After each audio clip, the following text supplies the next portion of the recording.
Baby, it's not because of you, because you don't run my bath water. You don't cook food for me. You hold sex from me. You don't talk and have pillow talk with me. You don't rub my back when it's dry and itching. You don't scratch my back when I need it.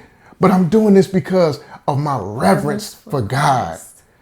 My reverence for him. That's it.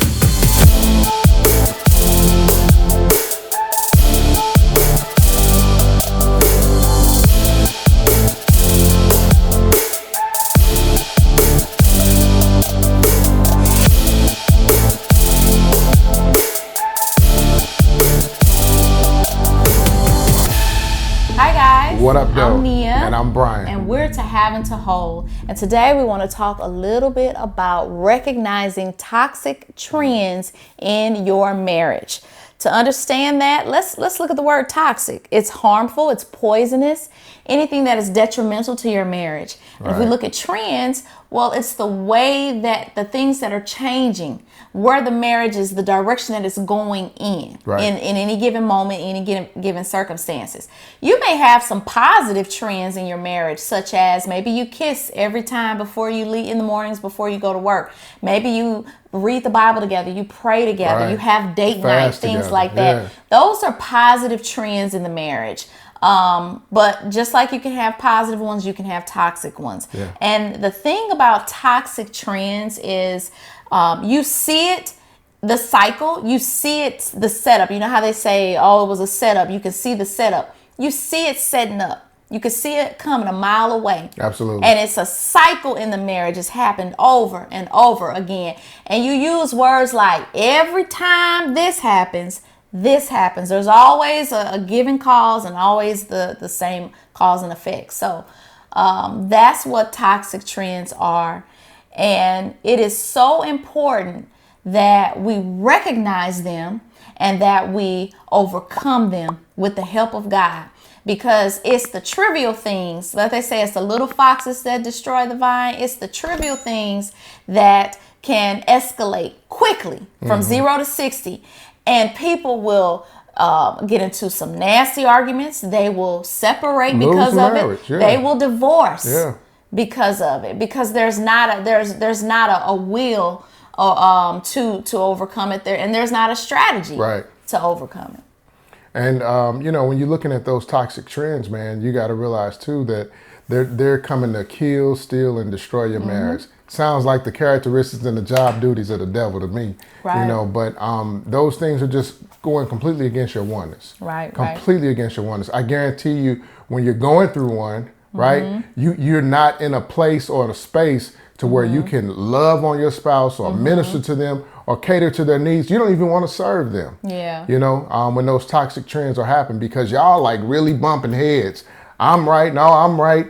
You wrong. No, you wrong. No, you need to be held accountable, and vice versa. All of that, you know, and it gets to be an ugly situation.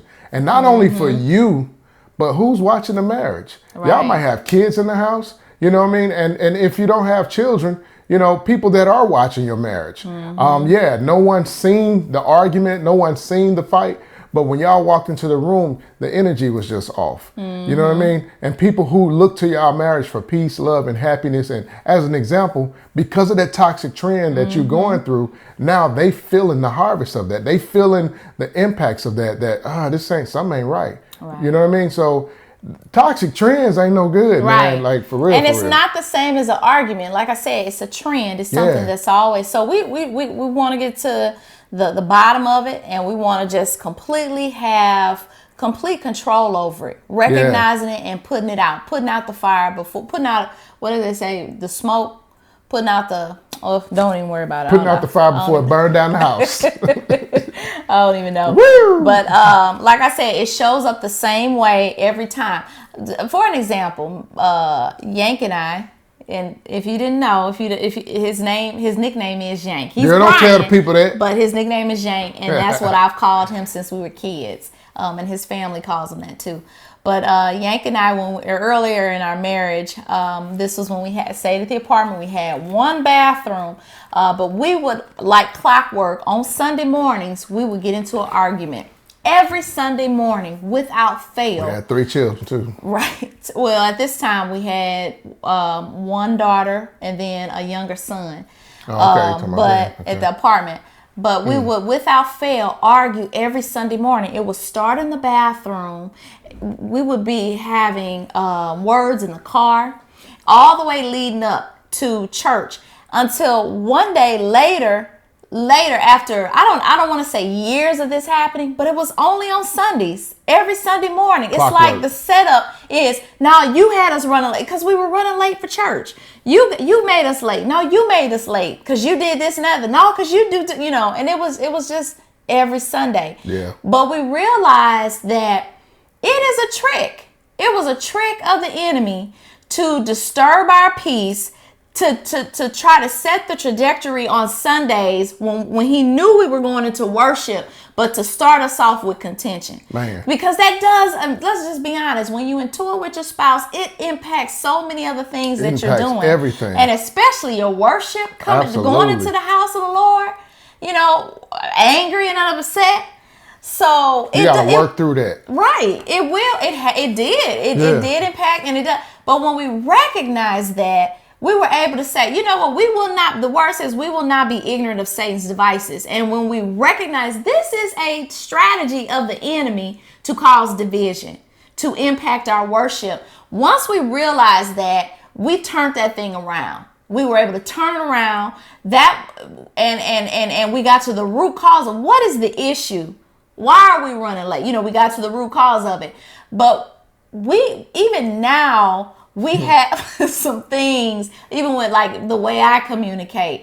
And I think the thing about this is I think the more that you work on it, you can use this strategy in other areas in your marriage, but it will come up. It won't completely go away, but you just are more skilled in dealing with it. I'll say it that way. We're dealing with what? We're dealing with those toxic trends to where they're not toxic. You see it and you recognize it right up front, and you're able to say, hey, we're not going to give the devil room this time. We're not gonna give him space.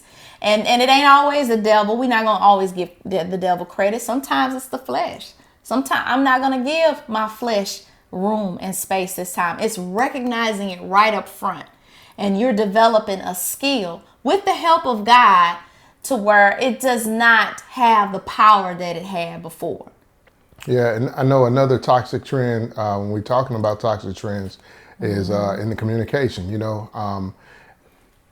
It could be a thing of every time you guys are having a hard conversation. Maybe one of you guys shut down. Every time you're having a hard conversation, 99% of the time, one is just shutting down. I remember early on in our marriage too, I was doing that. Not because I was afraid or anything like that, but my mind was, I'm gonna be quiet because I'm like, I ain't finna fight. Just let her do her talking, let her blow her smoke, and I'll be done, and we can go ahead and move on. And I'm not gonna prolong. I'm not gonna be before you long. And with me thinking like that was completely like wrong, because what it did, it actually escalated the situation and fueled her even more to go all into it even more, with her mouth, her emotions, her everything, and so I was just trying to calling myself just being silent, just to get on through it, it's something that I ain't like tripping off of that hard. She upset about it, and I'm just quiet. And it was like she continued to fuss or express because I her. didn't feel like I was being heard. Yeah, because she felt like That's I was what just silence dismissing it. does. Yeah, and it wasn't the wrong thing. I mean, it wasn't the right thing to do. Right. Because it wasn't moving us forward. But like I'm saying, what's the toxic trend? Whenever there was a hard conversation, that she got to tell me, hey, I don't like the way this happened, or this, but whatever it was, I'm just like, shoot, just quiet. Instead of engaging with her and having that hard conversation. And having a mind for resolution. Yeah, because it's an apparent problem. And just having that that desire for, I want resolution. And sometimes it may be we're gonna agree to disagree. Or there may be a compromise. Right. But at the end of the day, I'm gonna protect my peace. I'm gonna protect my loved one. I'm gonna protect our harmony. our oneness, because that's what the toxic trend is. It's a threat to your oneness. It's a threat to your harmony. It's a threat to the peace in your marriage.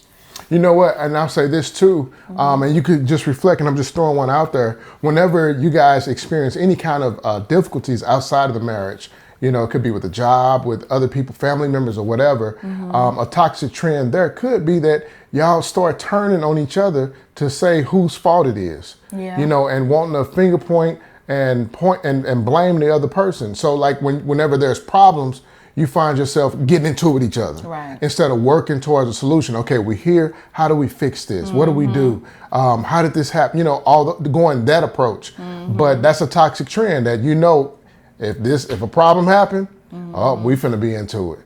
Instead of you guys, maybe let's pray about this thing. And I know that to even say that, it may sound like that's picture perfect. But the only way you can do those things is if you start doing those things. Even you like hey, it don't feel natural. It's not gonna feel natural.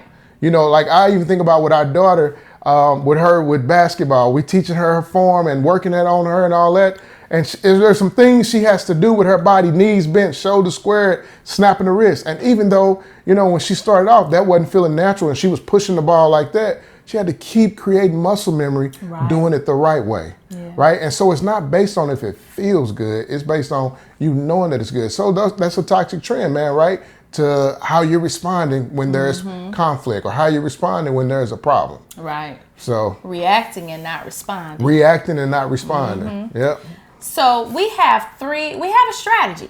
And it's just keeping in mind these 3 points when you see that toxic trend, once you identify the toxic trend. So the first thing is to give God permission to be God in this situation.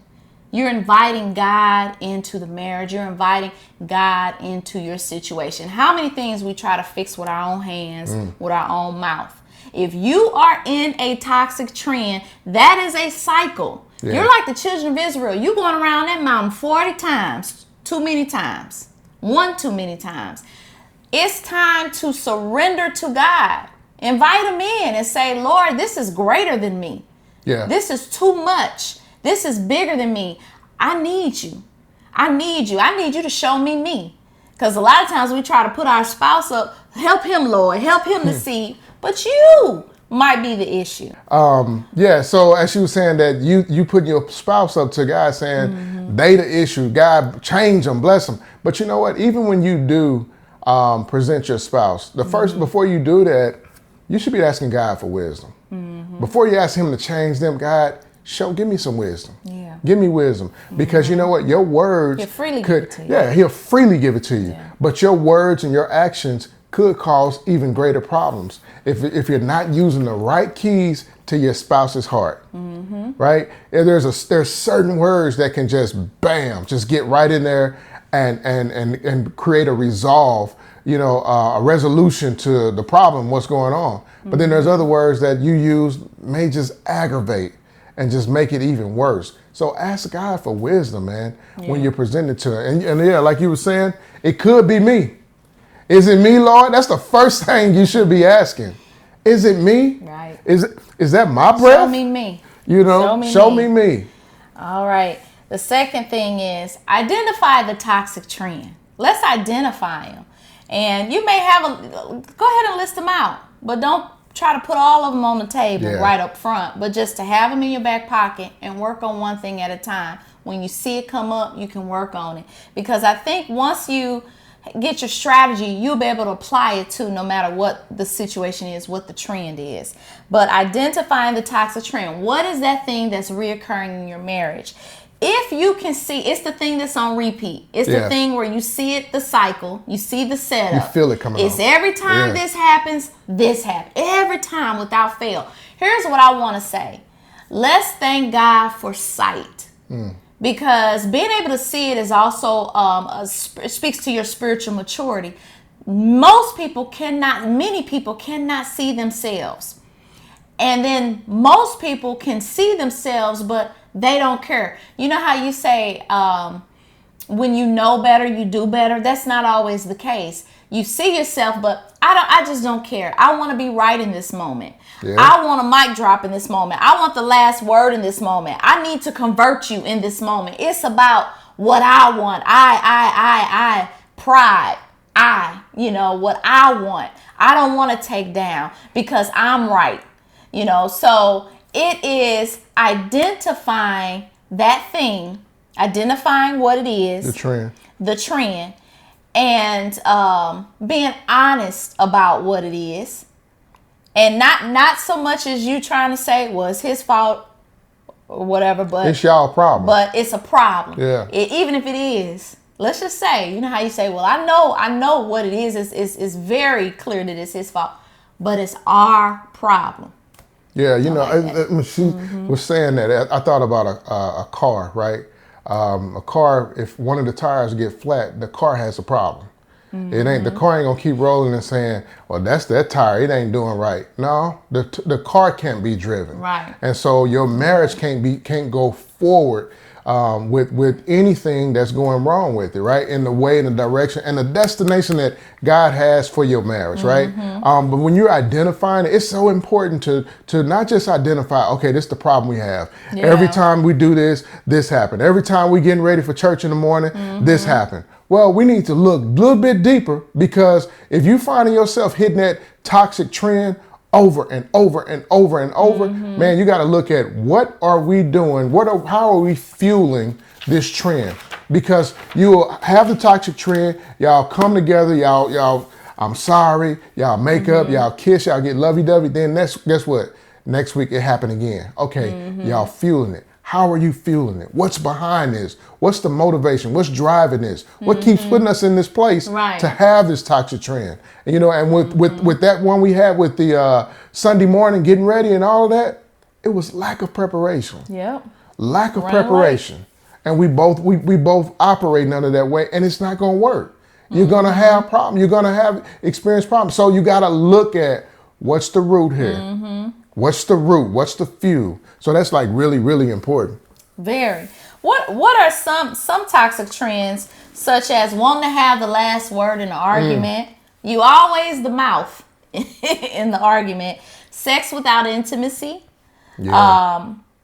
Blowing money, poor stewardship, procrastinating, running late all the time. What is your toxic trend? Holding grudges, withholding sex, weaponizing sex, using that, gaslighting, trying to make the other spouse jealous. Oh, here's one that you should not do. And I'm speaking to the men, the breadwinners.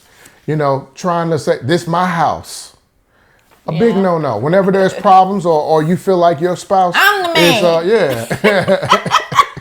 They say if you gotta say that, you ain't the man. No, but why does that? Every time she does this, you feel like you have to say that. You gotta pull out a badge. So it's a trend, right? And there is, like you said, in the identification piece, there's an underlying. What is making you feel like you're not the man? Maybe because of how she talked. Well, that's a whole communication thing. So it's identifying it and getting to the root cause of it. And let me say this too, Nia. As I said, that it could be something that's like we said, we had lack of preparation. But it could be, who are you entertaining? Who are you hanging out with? Right? Every time I heard someone say, every time this person go over this person's house, they come back home and acting this way. Right? Where are you? What are you entertaining? Yeah. The Bible says, guard your heart, because everything you do flows from it. Right. And if our marriage, if there's a oneness here, there's like almost a whole new person developed out of our marriage. Right. Which means that marriage has a heart. There's a heart to our marriage. Right. And so we should be absolutely guarding the heart of our marriage, because what we do, whatever we let come in, whether it's a TV show, Jerry Springer, or if it's, I'm sitting up scrolling fighting videos all day, and we getting and fighting, it's conflict and all that, what am I feeding this marriage? What am I allowed to be in the space of this marriage that could be causing that toxic trend? or causing me to respond or react a certain way. Which goes beautifully into the third point, which is to go against the grain of it. Right. And the grain of it is your flesh. Man. Going against the grain of that flesh. And it's about carnality. Removing the carnality. Carnality is enmity with the spirit, with God. Yep. That means they're enemies. They both can't thrive within the same vein. Yep. One is going to trump the other one. Okay? But it's removing carnality. Don't think you can watch Atlanta Housewives, or I don't even know if that show is still on, but reality TV, because you know what sells in reality TV: contention, fighting, conflict. Yeah. Don't think you can't watch drama, and don't think drama does not appear in the marriage. Right. Don't think you can gossip with your friends, and don't think that drama, that is not something that you bring home, that you invite into your home, and that you have to fight through to get to reason, just to reason with your spouse. You have to fight through what we let in. And so carnality is huge. And this is something that we don't think about. We are bombarded with it. Yep. Even against our own. It's not always voluntary as in turning on the TV, but sometimes it's you're out shopping and it's the music that they play, or it's conversations that your spirit picks. Even if you're not really listening to a conversation, you're always recording. You see it in TV commercials. You see it, you hear it everywhere you go. At work, sometimes you can't escape these things, but just being spiritual minded and walking in the spirit, like the Bible tells us, to be holy, like the Bible tells us, to strive towards these things. You halfway there, because the closer you get to Him, that's the lens that you start looking at things through. And when it says go against the grain of it, it's your flesh. Here is what's interesting. I want to read a scripture to you, Ephesians 5:21. It says, submit yourselves to one another. This is talking about man and wife. Submit yourselves one to another because of reverence, because of your reverence for Christ. Now, isn't that interesting? Because it's saying submit yourselves one to another. But how can you do that when you disagree? How can you submit? You have this toxic trend, this thing that's happening, right, and you can't come to an agreement. And the word says submit yourselves one to another. Well, how do I submit? First off, what is submission? It's laying yourself down, laying my will down and submitting to your will. And the Bible is saying, do it one to another. So wives, submit yourselves to your husbands, but husbands also submit yourselves to your wives. There's a compromise there at some point, at some times, whereas I'm going to submit my will for the desire of my wife. I'm going to submit my will for the desire of my husband. And I'll say this on that. I mean, your submission is, you need to know the why of your submission. The why of your submission. Not because this is just your husband. Not because this is just your wife. Not because you actually doing it is like the right thing to do. But it says out of reverence for God. That's your why. It literally removes your spouse. It removes your spouse, and it makes your action focused on God. Not them, God. Because guess what? Your spouse may not even be rocking with God. Your spouse may not even be trying to make this thing work right. That's right. You know, your spouse may be, wanting that smoke, right? They want to argue. But here's where you do the heavy lifting. Amen. This is where you do the heavy lifting. You make sure that what you're doing is because of God, not because of your spouse. Because your spouse, when you do things for them, sometimes you're doing it with an expectation. And when you're doing it for them, you put your place in a vulnerable place of being disappointed, right? And dealing with disappointment can lead to depression, can lead to, I don't want to be here anymore. I'm not happy. Right. I'm not in love anymore. This ain't what I want. But if you're doing it because of God, your reverence for God, it completely elevates your mind space, right? To a different place to where I'm not at risk of my expectations of God not being met. I'm not putting myself at risk of being disappointed. Because why? My why behind what I'm doing in this moment. Baby, it's not because you don't run my bath water. You don't cook food for me. You hold sex from me. You don't talk and have pillow talk with me. You don't rub my back when it's dry and itching. You don't scratch my back when I need it. But I'm doing this because of my reverence for God. My reverence for him. That's it. Yeah. That's it. And you're going to actually benefit. Your spouse is going to benefit. And guess what else they're going to do? They're going to feel the love of Christ. Yeah. They're going to feel the love of Christ. Right? And I just want to put that in there about the reverence. Yeah. That's excellent. That's your why. And what I was going to say is, reading on in that scripture, to take it a step further. If you cannot agree, if you can't submit one to another, if you don't have that down pat, it goes on to say this: wives, submit to your husbands as to the Lord. For a husband has authority over his wife, just as Christ has authority over our church. This is heavy lifting, man, because this is the step further. We're not submitting one to another, but I'm going to submit to him as I would to the Lord. I'm going to do that. This was a call out specifically to the wife. I'm going to pray. Yeah. I'm going to submit to him, but then also submit him to God. Submit our situation to God. I'm going to do the heavy lifting as a wife, because that's the order. Yeah. I don't have authority at the end of the day, and a lot of and I blame it on the culture. I blame it on feminism. I blame it on just the narrative out there that a woman has agency over her own body. That whole thing. We can go down a rabbit hole with that, when the Bible clearly tells us that our body is not our own, even in marriage. And I know what that was talking about with the body, but women have this in that movement is about being able to show your body, do all this and that with your body, not just abortion or anything like that, right, but just having agency over your body. But in marriage, even in marriage, women feel like, no, this is what I want to do. You see a lot of that individualism. That's not what this is about. It's about oneness. Yeah, even when we submit, it's not a thing of the man having, even though he's over me, he has authority over me, but it's not in the macho male chauvinistic way that the world likes to put it, but it's the order of God.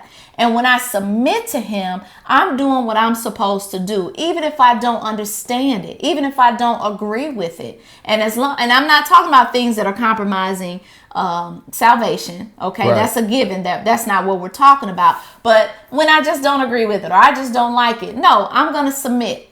I'm gonna submit. That's the step further, when we can't submit one to another. Before you move from that, men, listen. Your wife has been given a direct command from God that your eyes have read, and we're not telling you that's in the Bible, right? So with that being said, what she's been given is not a suggestion from God. It's a command from God. Submit, right? So make sure that you're doing everything in your power to not cause her to not cause her to be disobedient to God.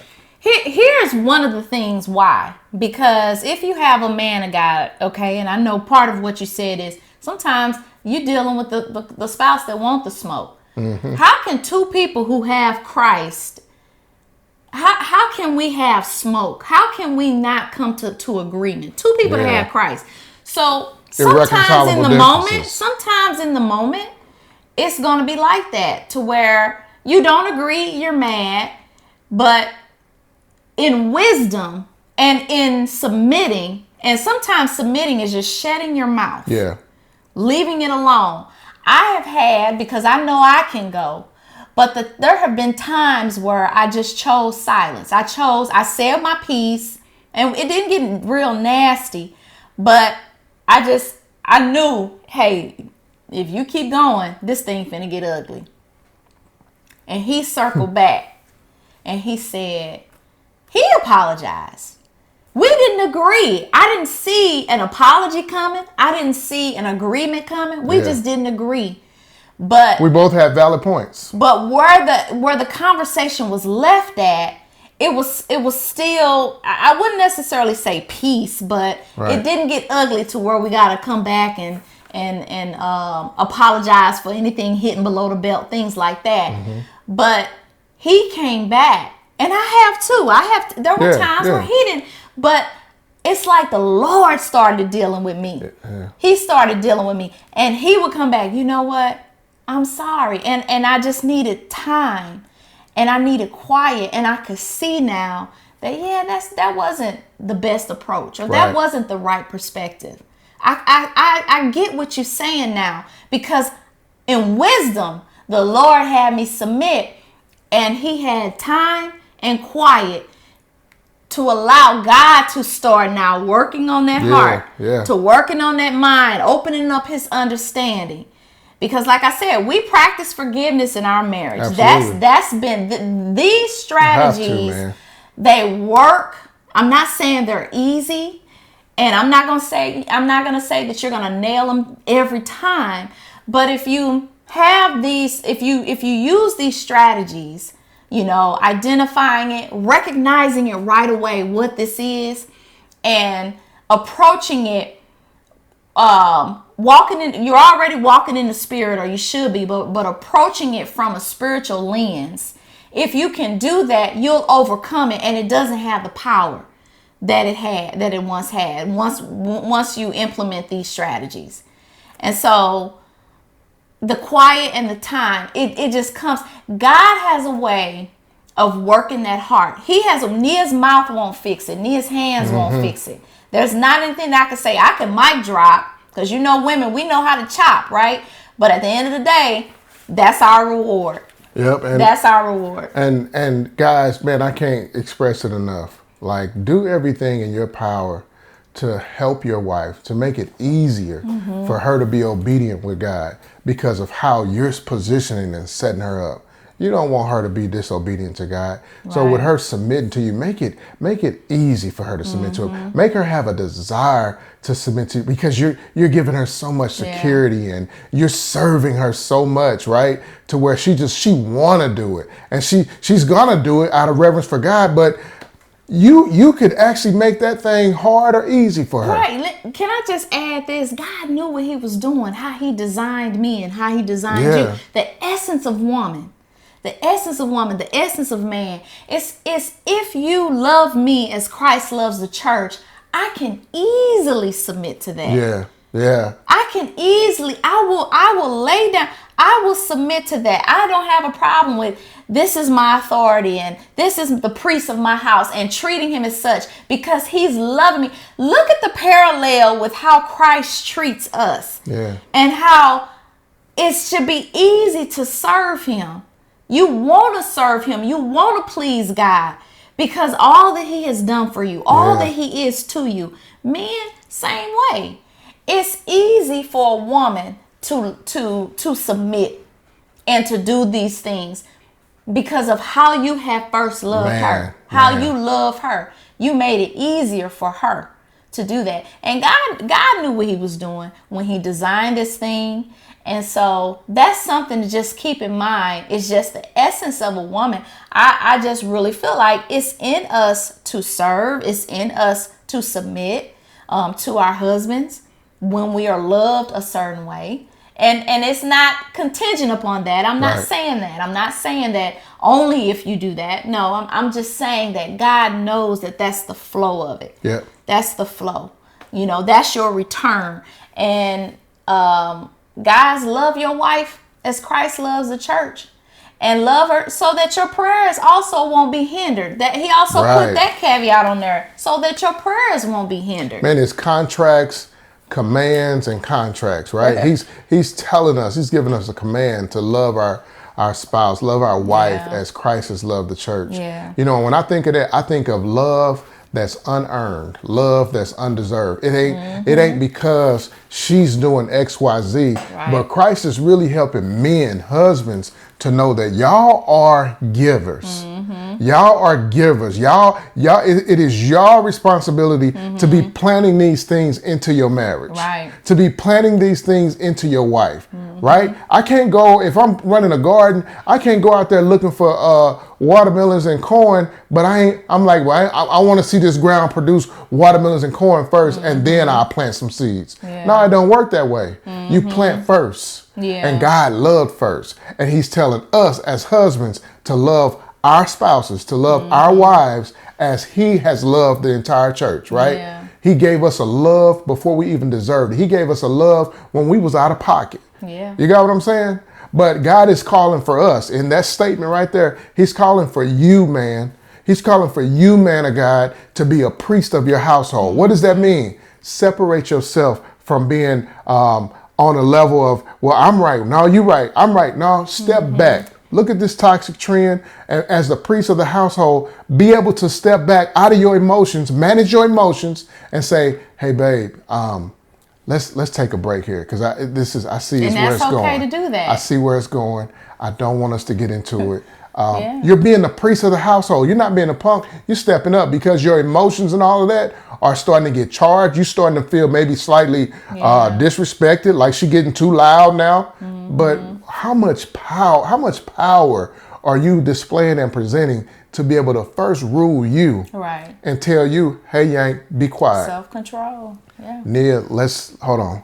I don't like the way I'm feeling. I don't like the way it's going. Let's just pause for a second. Let's pause for a second. We got to fight right here for our peace. We got to. So let's not allow whatever's brewing, let's not allow it to get there. Yeah. All right?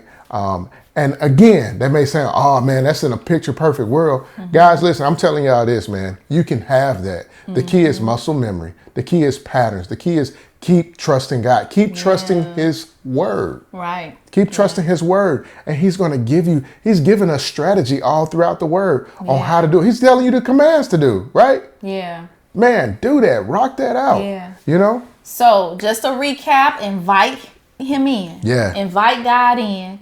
Identify the toxic trend. Be honest. Let's get to the root cause of this. Yeah. Let's understand it for what it is, and let's overcome it and go against the grain of it. Go against the flesh. Remove carnality. Let's start being spiritual minded. Man. Let's start walking in the spirit. Let's start being holy, for God is holy.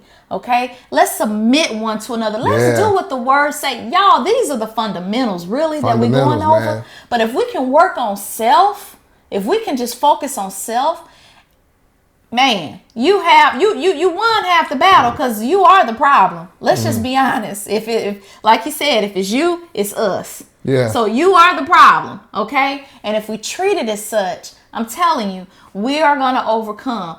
How about you share some of your strategy? What works for you in your marriage? Yeah. How long have you been married? Put all this in the comments. How long you been married, and what works for you when you recognize toxic trends in your marriage? We are praying for our community. Yeah. We wish you nothing but a Christ-centered, joyful, winning marriage. Yeah. Guys, until next time, be blessed.